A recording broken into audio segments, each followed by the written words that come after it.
좋은 아침입니다. 22년 9월 2일 금요일이네요. 네, 이른 아침 새벽에 이렇게 동이 트는 걸 보고 있노라면 온 우주의 기운이 저에게로 모아지는 듯한 그런 느낌이 듭니다.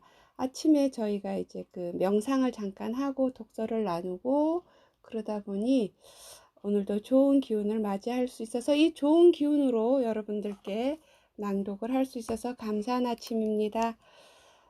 커피 한 잔의 명상으로 10억을 번 사람들, 오늘 205회차군요.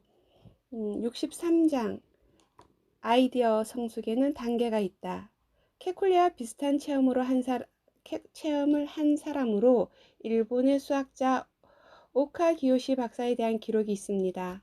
박사는 어려운 문제를 풀어야 하는데 몇 달간 해결의 실마리를 찾을 수 없었습니다. 도저히 어떻게 할 수도 없는 지경에 이르자 10분 정도만 정신이 깨어 있을 뿐 그 뒤부터는 견딜 수 없이 졸음이 쏟아졌습니다.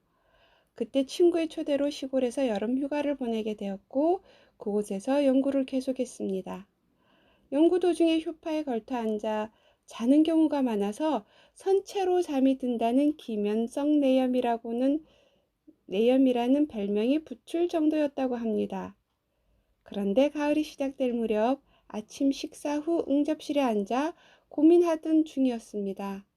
생각이 한쪽으로 집중되더니 돌연 문제 해결책이 떠오른 것입니다. 이 일을 그는 이렇게 말하고 있습니다. 전혀 해결되지 않는 상태가 계속되고 그 뒤 잠만 자는 일종의 방심 상태가 계속 지속되었던 것. 이것이 발견에 있어 중요한 역할을 했다고 본다. 씨를 땅에 뿌리면 싹이 틀 때까지 시간이 필요하듯 결정작용에도 일정한 조건으로 방치해 두는 것이 필요하듯 성숙할 준비가 되고 나서도 꽤 많은 시간이 지나지 않으면 훌륭하게 성숙할 수 없다고 생각한다. 따라서 더는 방법이 없다고 포기해서는 안 되며 의식의 밑바닥을 감춰진 것을 조금씩 성숙되어 표면으로 나타나기를 기다려야 한다. 표면으로 나왔을 때 문제는 이미 자연스럽게 해결되어 있는 것이다. 잠재의식의 신비로운 작용에 대해서 이만큼 멋지게 쓰인 기록은 세계적으로도 흔치 않습니다.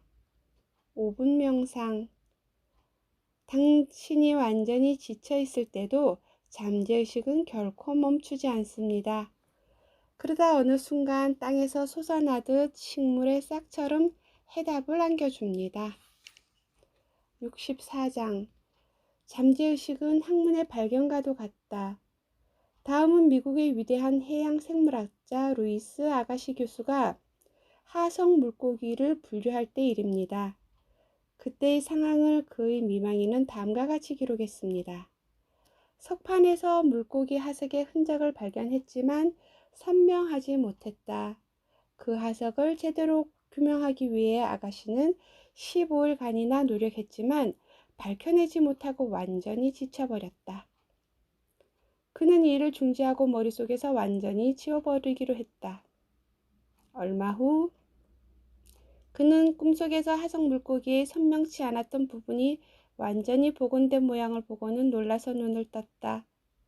하지만 아무리 애써도 잘 기억나지 않았다. 다음날 밤에도 그는 물고기 하석을 꿈을 꾸었다. 그리고 눈을 뜨니 전날 밤처럼 또 잘 생각이 나지 않는 것이었다. 하지만 같은 일이 또 반복될 수 있다고 생각해서 3일째 되는 날 밤에는 잠들기 전에 연필과 종이를 침대 곁에 놓고 잤다. 그랬더니 새벽녘에 그 물고기 하석이 또 꿈에 나타난 것이다. 처음엔 선명치 않았으나 점점 더 명확해지더니 물고기의 동물학적 특징을 분명하게 인식하게 되었다. 깜깜한 어둠 속에서 반은 수면 상태로 침대 곁에 있는 종이에 그 특징을 스케치했다. 아침이 되어 그 종이를 본 아가씨는 깜짝 놀랐다.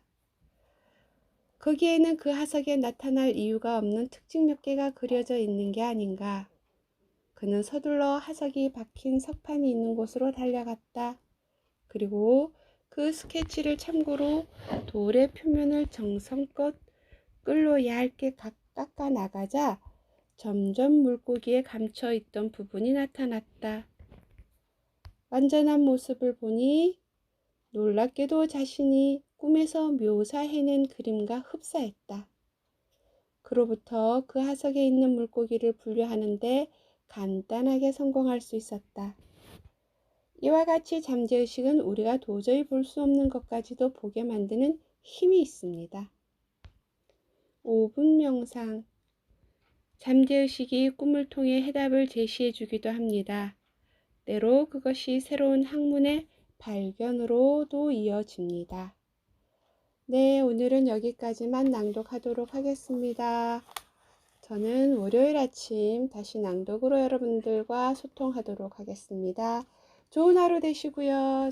월요일 아침에 다시 뵙겠습니다. Have a good day.